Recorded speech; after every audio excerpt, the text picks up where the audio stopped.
Bonjour, bienvenue sur la chaîne de Promo de Couture, je suis Valentine du blog Happy as a Bee et aujourd'hui je vous retrouve pour un projet assez simple, le kimono Anae. Donc si vous ne me connaissez pas encore, je fais de la couture et des loisirs créatifs et vous pouvez me retrouver sur différents réseaux sociaux où je partage ma passion pour la couleur et la création. Le kimono Anae, c'est un kimono que vous pouvez coudre en version longue ou courte, qui est vraiment ultra simple à réaliser et qui sera parfaite pour les journées d'été. Allez, place à la couture! Commencez par découper l'ensemble de vos pièces. Vous aurez besoin de 2 pièces manches, 2 pièces devant, une pièce dos coupée au pli, 2 en forme dos, une pour l'intérieur, une pour l'extérieur et 4 en forme. Donc une pour le devant droit, une pour le devant gauche à l'intérieur, puis une pour le devant droit et une pour le devant gauche à l'extérieur. Et pour terminer, vous aurez également besoin de 2 bandes poignées. À cette étape, n'oubliez pas de reporter les crans de montage. Ce sont les petits symboles que vous trouvez dans les marges de couture. Quand j'utilise des tissus fleuris comme ça, je préfère faire un petit coup de ciseau dans la marge de couture, mais vous pouvez également utiliser un pilote friction ou alors une craie de tailleur. Une fois toutes les pièces découpées, on va surjeter les coutures côté devant et dos, ainsi que les côtés des manches. Si vous n'avez pas de surjeteuse, vous pouvez également faire un point zigzag tout du long, ça s'appelle surfiler. Ensuite, on va assembler le devant et le dos au niveau des épaules, endroit contre endroit à 1 cm du bord. On surjette ensuite les coutures et on repasse les coutures vers le dos. La troisième étape, c'est l'assemblage des manches sur les emmanchures devant et dos à 1 cm du bord. Ici se trouve le dos, ici se trouve le devant et on a ensuite notre pièce manche. La pièce manche possède un arrondi comme ça et c'est cet arrondi-là qu'il va falloir venir épingler endroit contre le corps du kimono. Donc vous voyez ici c'est une pièce courbe et là c'est courbe dans l'autre sens. Donc il va falloir utiliser pas mal d'épingles pour faire correspondre les deux bords bord à bord. On commence toujours par épingler la tête de manche, puis les extrémités et ensuite on vient ajouter des épingles tout du long.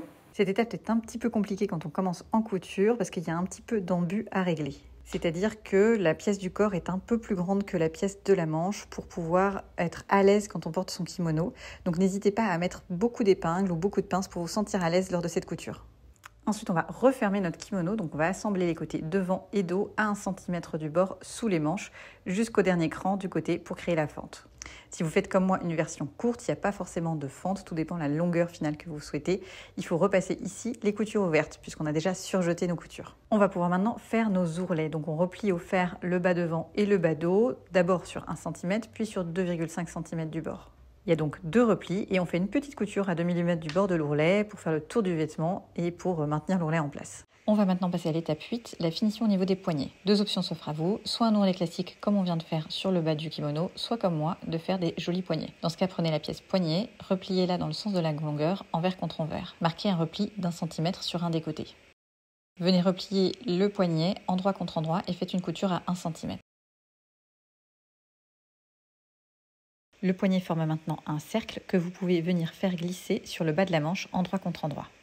Correspondre les coutures du bas de la manche et ajouter des épingles pour maintenir les tissus bord à bord. Faites une couture à 1 cm. Il faut ensuite revenir replier le poignet à l'intérieur et faire une couture tout du long pour maintenir le poignet fermé. Sur l'extérieur, la couture doit être réalisée dans le sillon de la précédente couture et sur l'intérieur, il faut bien veiller à prendre en sandwich toutes les épaisseurs du poignet.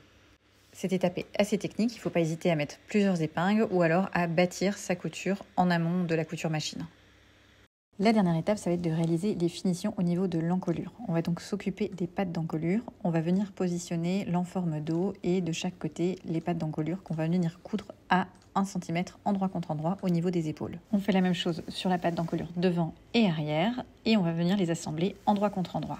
Donc on les positionne l'une sur l'autre et on épingle tout du long. Je vous conseille pour épingler de commencer à mettre face à face les coutures épaules, puis épingler tout du long. Ensuite, on vient coudre à 1 cm du bord. Il faut repasser couture ouverte.